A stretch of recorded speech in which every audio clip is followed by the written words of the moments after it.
Hey there, my name's Brashler, and in this video, I want to show you about the show, snapshot, and snippets, and how you can actually use these for more advanced services or shows that you have, and what's the difference between them, and how we can actually benefit from some of the different things that we have available to us with this library function on the Behringer WING. But let's actually dive in to see how this show, snapshot, and snippets work with the Behringer WING, and how we can actually use this for maybe our Christmas services that you have coming up.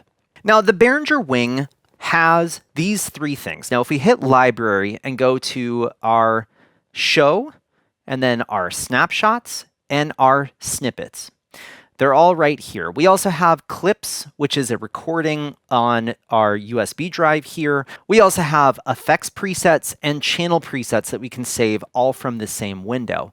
Now, the way that this library function works is we basically split this screen in half. So the left-hand side is our file browser, and our right half is what we actually want to do with those files that are on the left-hand side.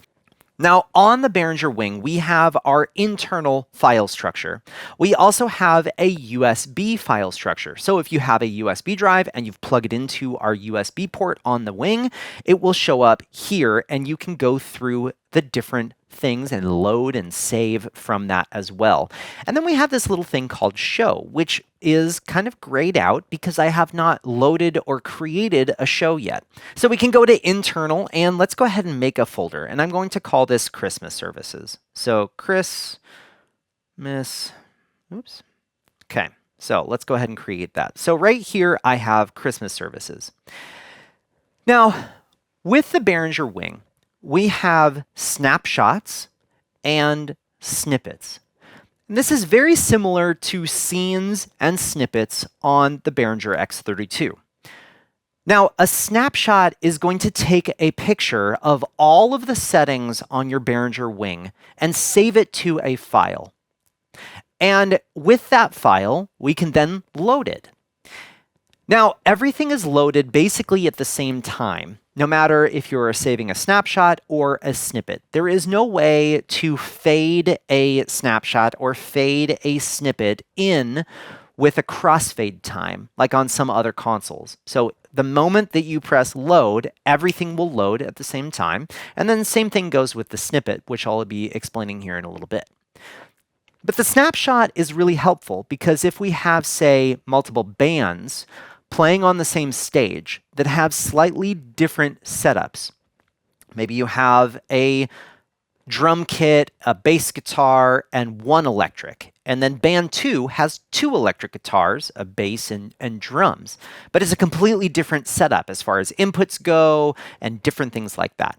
This is what the snapshots do best. It's taking a picture of everything on the board, all of the inputs, all of the settings of the channels, all the settings of your matrices and buses and DCAs and main buses, matrices, everything like that, and saves it into one file. Now, snippets allow you to save specific items. So for instance, if I wanted to save the mutes and the channel positions for the faders of certain channels, I can do that inside of snippets, and it's going to ignore all of the rest of the settings on your Behringer WING and only load the things that you have specified for it to save. And so then we have these snapshots, which take a whole picture of the board, and then we have snippets, which allow us to do individual items, which is great. Now, the show is where you can combine all of them together. And then the show is very simple to have our show control with our custom control section. We can load up specific shows. We can load up specific scenes, if we want to call it that, and cues, and basically pull all of those snippets and snapshots into one show.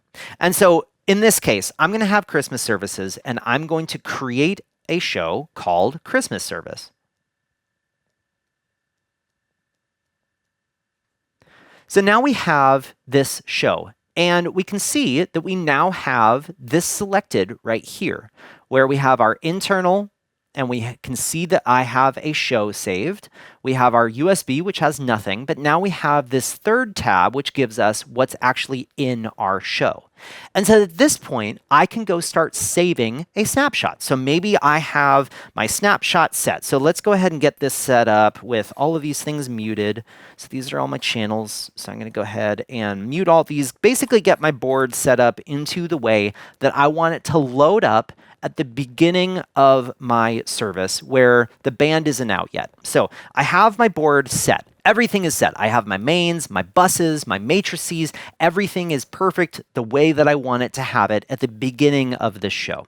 So once I have that, what I can do is I can go to Snapshots and I can go and press Save plus Add. Now what that's going to do is that's not only going to save the snapshot, but it's also going to add it into my show. And so I'm going to press this and I'm going to say Start. Actually, I'm going to call it Service Start. Okay, and I'm going to press Save. Now, if we go back to our internal, we can see that where I had this show saved is where it just saved that snapshot. And so we can see that I have a snap called Service Start, and we have our show called Christmas Service. Now, if we go actually into our show, I can see that I have a Service Start snapshot. And at this point, our custom control section of the Behringer WING now has Service Start selected here. And so if I make a change and I'm like, whoops, didn't mean to do that, I can go and press go and it will load up that snapshot that I had saved previously. Now then, say we now have the band coming out and maybe it starts with keys and a single vocal, but I actually don't need the rest of the inputs unmuted at this point. And so what I can do is I can go to my snippets and I can press record. And so now anything that I change on the board, it's not only going to save the parameter that it's going to pull, but it's then going to save that value as part of this snippet. And so at this point, I'm going to say, hey, my keys are at 0 dB. My first vocal mic is maybe at +5. And we can see that I have two parameters because I basically changed these two faders.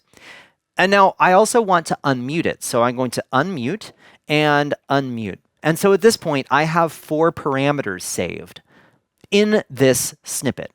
Once I have all of that set the exact way that I want it, what I can do is I can press Save plus Add. And this is going to be song 1. And press Save. Now at this point, this next song is where the rest of the band comes out. And so my preferred method of doing this, I'm going to press Clear All, and now I can basically re-add anything that I want to change. So in this case, I'm going to touch my faders that I want to have added into it, and then I'm going to unmute the rest of the vocals and my tracks, and maybe the guitars are added in at this point. And so I will go ahead and adjust these things, and we can see that I have 18 parameters as part of this snippet.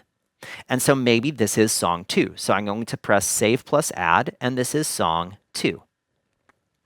Now let's actually go back to our service start and see how this actually gets put together. So I'm going to go previous and previous here to go back up to my service start, and I'm going to press go. And so we can see that all my faders just kind of flipped back. And what I'm going to do is I'm going to then go to my next cue, and I'm going to press go. And so at this point, it changed the fader position of these two channels and unmuted it. Now, I'm going to go back here and press go, and I'm going to change these. I'm going to turn down these vocals. Now, when I select song 1 and I press go, it's still only adjusting these two channels with the fader and the mute. And that's because it has ignored the rest of the parameters of the board in this song 1 snippet. Now, when I go load song 2, it's going to then load the rest of the settings for the channels that I selected. Now, one tip that I have is when you are saving a parameter. So what I'm going to do is I'm going to press stop and I'm going to clear all. If you are saving a snippet for saving the fader and the mute of all of your channels, then what you can do is you can actually go in and add them individually. So I can go press Add Items, and I can select the channels that I want to affect. So what I'm going to do is I'm just going to go ahead and select all my channels, including my auxes. And at this point, I have selected all 48 channels. Now, on the right-hand side, the contents is important because if we don't select anything, it actually hasn't added anything. And so at this point, what I would want to do is I would want to select fader and mute for all of these channels. Now, at this point, if I press plus add, I'm going to have 96 parameters, which is saving our fader position and our mute position for these channels. And so at this point, now I could go into my song 3. Okay, so I have this. I know that if I didn't accidentally, move a fader in this, I know that it's part of these 96 parameters. And so at this point, I can press save plus add, and this is going to be song 3. And I can save that. And so now we have this song 3 selected here. And so Snapshots is going to be our way of saving every single parameter and loading it at one time. This is going to be great for changing gains, changing input patches, changing basically the entire stage. Now, a snippet is going to be fantastic for changing individual items. Maybe one guitar gets swapped out mid-service. Okay, and so let's do that, for instance. What I'm going to do is I'm going to press clear all, and I'm going to go find my guitar channel. So maybe it is guitar 2 right here on channel 15. Now what I'm going to do is I'm going to press add items, and I'm going to find my channel 15. I'm going to select it, and then I'm going to press all. So it's literally going to take every single parameter for channel 15, and it is going to save it once I change it. And I'm going to just press plus add.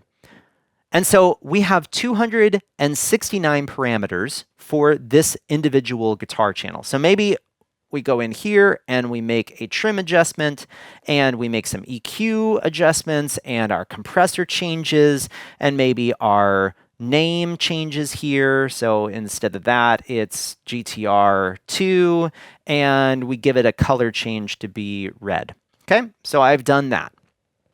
Now at this point, I can go back to my library, and I can press save plus add, and this is going to be guitar change. And press save. Now, if I go back to my song 3 and I press load, it's not going to change anything except the fader and the mute position for this channel. So it's going to load up our fader and our mutes for all 48 channels, but it's not going to change my label, my compression, my gain, anything like that, until I go all the way back up to service start and press load. Because remember, our service start was a snapshot that included every single parameter on the board.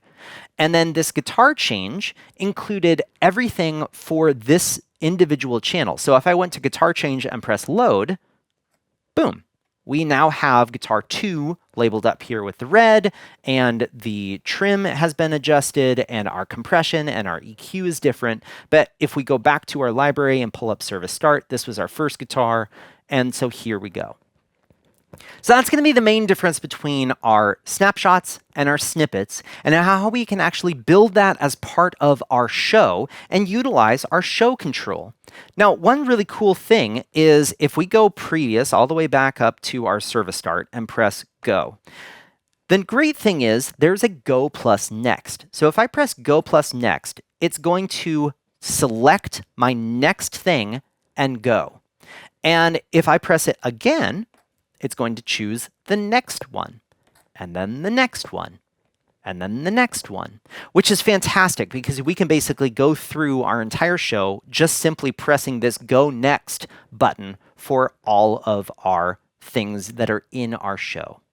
Now, of course, if I need to make an update to one of these, I could go and select my song 1, and maybe I'm going to press go here. And now if I was wanting to make an adjustment to the keys and this vocal 1, and I wanted to change the way that they were, what I could do is I can make that change, and I can just press update and confirm, and those 4 parameters were changed in that update. So now when we go load this, and then when we press go next, it's going to bring those and change them to the way that we updated them to. Now, I hope this video was helpful for you today. As you are going into those more complicated services, definitely try this out. Now, the one thing is you will need to load these during quiet moments because it is an instant change for the fader position to move. Now, one thing that I have seen some people on forums say is if they go into setup and they go into service and they change their fader speed to be slow, this actually doesn't change the load time of your snapshots or your snippets. This just changes how quickly your faders react to a movement that's happened with that change. So just keep in mind that this fader speed is only for the surface to actually read what data is coming into it. So if I have this set to slow and I'm paging through, we can see that these faders are moving a lot slower. But if we have it set to fast, it's moving nice and fast. But that's not actually changing our timing for things to actually move. So just keep that in mind. But I hope this video was helpful for you today. If you do happen to have any questions, or there's a video that you're hoping that I would make on the Wing, or really any production equipment that's out there, please post that in the comment section down below, as I'm always reading through those comments to find videos that are going to be helpful for you. If you haven't already, make sure to check out my website at drew@brashler.com. Otherwise, I hope you have a great day.